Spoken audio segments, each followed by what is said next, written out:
Seguimos, aquí tiene la palabra diputado hoy desde la primera vicepresidencia de la Asamblea Nacional en compañía del diputado Enrique Márquez. Dejamos planteado el tema de las heridas abiertas de una sociedad, de un discurso que lejos de conciliar siempre mantiene ese dedo en la llaga, ¿no? De lo doloroso, de lo espinoso, de la diferencia, del ustedes y nosotros, ¿no? Pero además hay cosas que están ocurriendo en este país, diputado, como que, por ejemplo, los delincuentes ya no se esconden, exhiben sus caras, sus rostros, sus crímenes.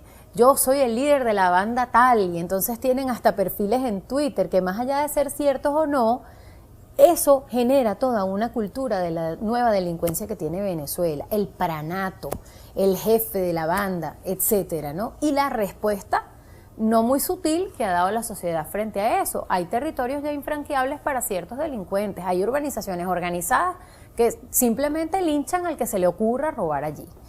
Es muy grave lo que está ocurriendo y completo la pregunta solamente trayendo a colación dos intervenciones.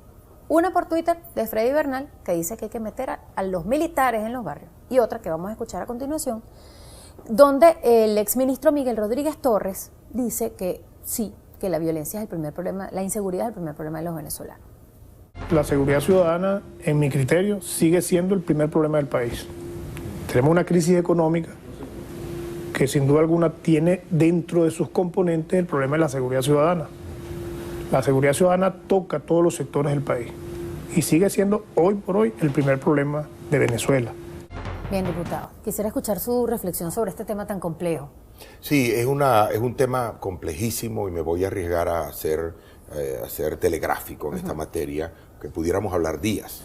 Fíjate tú, el discurso del odio y la separación ha sido una de las peores herencias, uno de los peores legados de estos últimos 17 años. Porque el presidente Chávez y ahora el presidente Maduro se basaron en la separación de la sociedad para intentar reinar en esa separación, con el ánimo de quedarse eternamente en el poder, contando con que el pueblo jamás se podría entender, jamás se puede unir para trajinar, para transitar un camino distinto.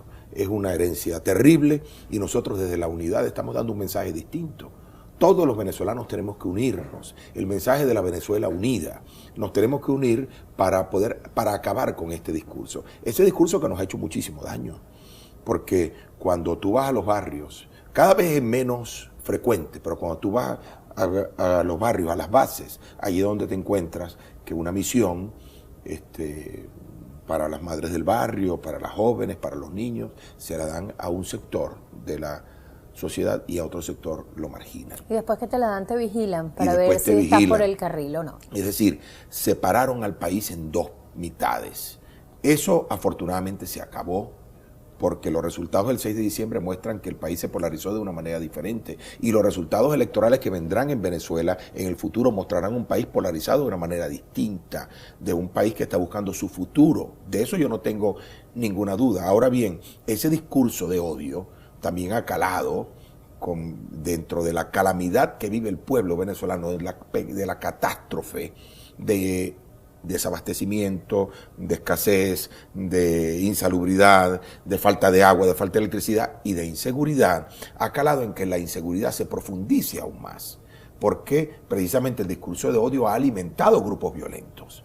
Ha alimentado grupos violentos que han tomado las principales ciudades del país, lo que ocurre en Guárico, en Aragua, en Nueva Esparta, en Caracas, en Miranda, en el Zulia, en el Táchira, no es cuento, y está todos los días en los medios, bandas armadas que han acabado con la seguridad del país. Con y el protagonismo, gobierno, además sin ocultarse, exhibiendo con sus armas. protagonismo. ¿Y el gobierno qué? El gobierno no mueve un dedo. Indolente, como aquel que no fuera con él, no mueve un dedo. A Dios gracias hay testimonios como el exministro Rodríguez Torres que por vergüenza lo tiene que decir. Mira, aquí no hemos hecho suficiente en esta materia, pero hay errores como el que reincide Freddy Bernal. Porque sacamos a los militares de los cuarteles, Hugo Chávez los sacó, los trajo a la administración pública y quebraron la administración pública. Yo no ataco todo el sector militar, por amor de Dios, pero hay una cúpula militar que ayudó a quebrar a Venezuela. Yo creo que lo más sano para el país es que zapatero a sus zapatos, los economistas a la economía, los médicos a la salud. No puede ser que tengamos un militar dirigiendo eternamente el seguro social, por ejemplo, cuando hay tantos médicos, epidemiólogos, tantos médicos preparados en Venezuela y resulta que no pueden dirigir el seguro social porque es un coto militar.